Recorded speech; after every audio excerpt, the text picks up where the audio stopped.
How's it going, guys? It's Car here, and today in Power BI, we're going to be going over the running total, how to get that added into Power BI. Hope you guys have been having an awesome day or week, whatever way you have. Let's go ahead and get started. So I'm going to just show you the finished result first. As you can see, I got an index, I got values, I got a year, I got the month. I have a few things in this table here. The table isn't that large. As you can see, it's just a small table.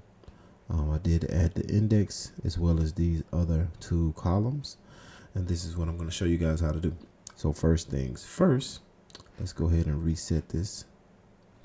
Okay, now that we have a clean slate, when you want to do a running total in Power BI, the first thing you want to make sure is this is a ranking system. So you want to make sure that you have an index that's counting from the very first column, which is whatever the first date of the year is, to the last date of the year. All right, so the first thing we need to do is go to transform data, and once we get here, you want to make sure that if this isn't sorted correctly, and let's clear this sort. All right, so let's just say we get in here and we do an index, and our index is going to give us this.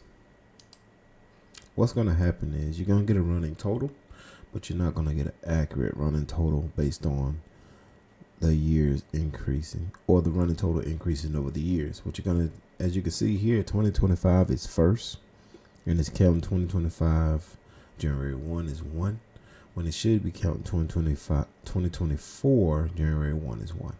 So to make sure that you never run into that mistake, what you want to do is always sort this by the date, the earliest date. All right.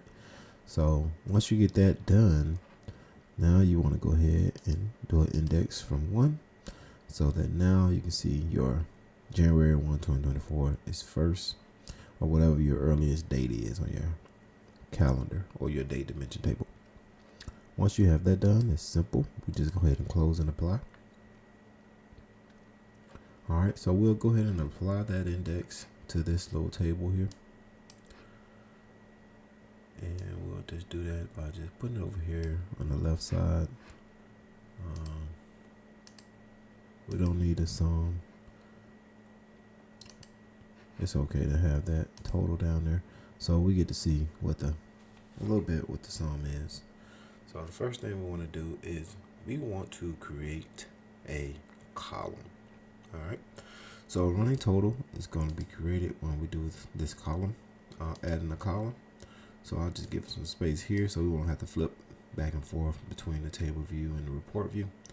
So we'll just come here, right click, and say new column. All right, we'll just give it a short name. Let's say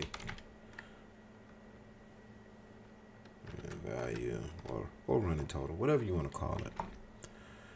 And then we want to just do a calculate, because we got to have a filter. I'm going to do a sum. And we're going to use this values column. As you can see, when you're writing out your DAX, it tells you pretty much what to do. So I'm going to close that parentheses. And that is our expression.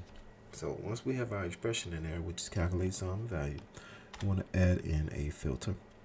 So we'll just type in filter.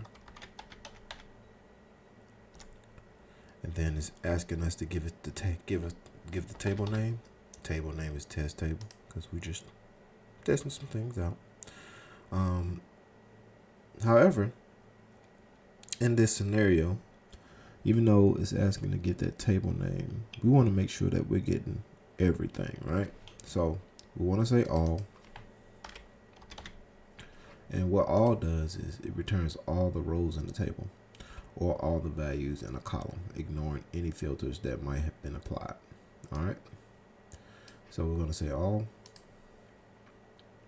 test table, and then we're going to close that parentheses. And we're going to do the filter expression. So now that we have the filter, we're going to do the filter expression. And we're going to say, we're going to filter this on the index that we created. guess I just type it out. There we go. And we're going to say less than or equal to the earliest date. So using this early function, it returns the value in a column prior to the specific number of the table scans. So we're just going to say earlier, and then we'll do the same thing here, index.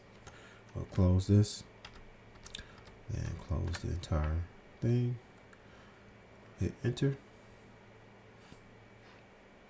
Once we've done that, we'll add it to this table here, and we'll see our running total. And we'll see that we got 130 plus 140 gives us 270, so on and so forth. So we have a running total all the way to the end of our index or table, right? Now, the second thing you probably get asked is, well, we got a running total, but we also have a running total that's just accumulating over the years. And what I want to happen is every year I want that to reset. All right, so how do we get that to reset every year? So let's do a running total by the year. So we'll create another column.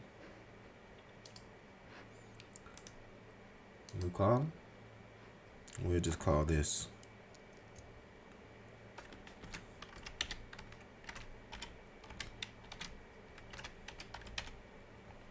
all right. This would be our running total by the year. So again, we're going to do a calculate on a sum because we want to add a filter. And then we're going to use this same value. And we're going to filter. Don't forget we want everything, so we're going to go all. And then we're going to use our test table.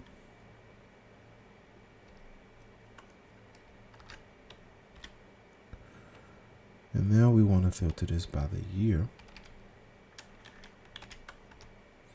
And we want our year to be equal to the early function. Same thing here, year.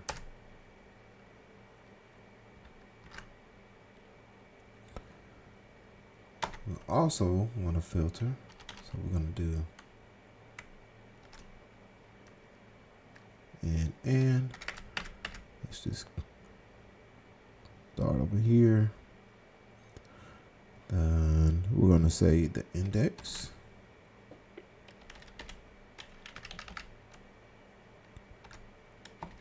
Less than or equal to earlier. And then we're going to add that index in there again. Close off everything. Hit enter. And if we add this over here, now we'll see that we have a running total. Let me click off of this. Let's click over to, yeah. So we have a running total that restarts every year. So as you can see, once it's done with 2024 in December, the last value is 2220, and it starts back in 2025 with 10 plus 20 is 30, so on and so forth, all the way up to 780. And if you do a sum, of course, it'll give you the sum of all the values, and that's how you do the running total by the year. What does this look like on a line graph? So if you grab a line graph, and let's just add it right here, and we'll drop it here. So I want my, let's see, my x-axis to just be the month. Let's do that. And then I want my y-axis to be my year. So let's do both of them. So we'll do this one. And as we can see, it's summing up both of the years, basically. And if we filter this and say just give me 24, as you can see now, it's just going up to that 2220 for 2024. And if I turn this to 2025, it's gonna go up to 3,000, as you can see. All right. So that's what that looks like. Now, if we add in by the year, we get two different lines now. So you'll see that the dark blue line is the by year, and the light blue line is accumulating total for everything. So the by year line is now more accurate. So we can basically get rid of this. And as we can see, 2025 goes up to 780, which is true here. And 2024 goes up to 2220, as you can see here. So that is how you do a running total in Power BI. Hope you guys enjoyed this video. My name is Carl. Peace.